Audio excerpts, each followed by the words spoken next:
আসসালামু আলাইকুম। আমি ডাক্তার মোহাম্মদ জাহিদুল ইসলাম, মেডিসিনের বক্ষবিধি বিশেষজ্ঞ, নোয়াখালী মেডিকেল কলেজ। আপনাদের যাদের বর্তমান সময়ে জ্বর হচ্ছে বা ফ্যামিলি মেম্বাররা জ্বর নিয়ে আক্রান্ত, আপনারা কি খাবেন বা কি করবেন কিংবা কি করবেন না। যাদের প্রথম দিন থেকে প্রচণ্ড রকম জ্বর, আমরা ধরে নিই এটা ভাইরাল জ্বর, তো ভাইরাল জ্বরের অ্যান্টিবায়োটিক খাওয়ার কোনো গুরুত্ব নেই। কেউ অ্যান্টিবায়োটিক খাবেন না, অন্তত 3 থেকে 5 দিন অপেক্ষা করবেন। কি করতে পারেন? আপনারা প্যারাসিটামল ট্যাবলেট 3 বেলা খেতে পারেন। নাপা-1 নামে পাওয়া যায়, রিসিট নামে পাওয়া যায়। এই ট্যাবলেটগুলো 1 গ্রাম করে পাওয়া যায়, 3 বেলা খেতে পারেন।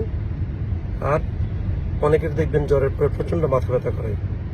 এটার কারণ হচ্ছে জ্বর হলে শরীর থেকে প্রচুর ঘাম হয়, ঘামের সাথে সাথে ফ্লুইড লস হয়, অর্থাৎ সোডিয়াম কমে যায়, তখন মাথা ব্যথা করে। এই জন্য প্রচুর পানি খাবেন। অনেকের জ্বর হলে প্রস্রাব হলুদ হয়, লাল হয়, এটা হচ্ছে ডিহাইড্রেশনের কারণে। প্রচুর পরিমাণে পানি খাবেন, দেখবেন মাথা ব্যথা কমে গেছে।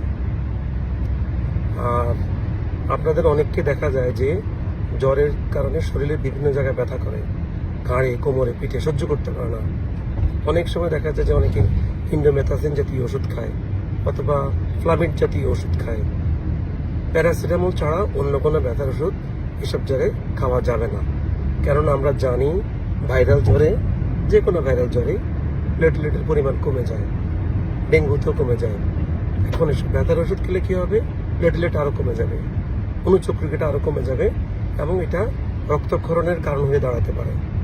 সো আপনাদের যাদের জ্বর, আপনারা প্রচুর পানি খান, ডাবের পানি খান, ওর স্যালাইন খান, তাহলে দেখবেন আপনাদের কাছে ভালো লাগতেছে।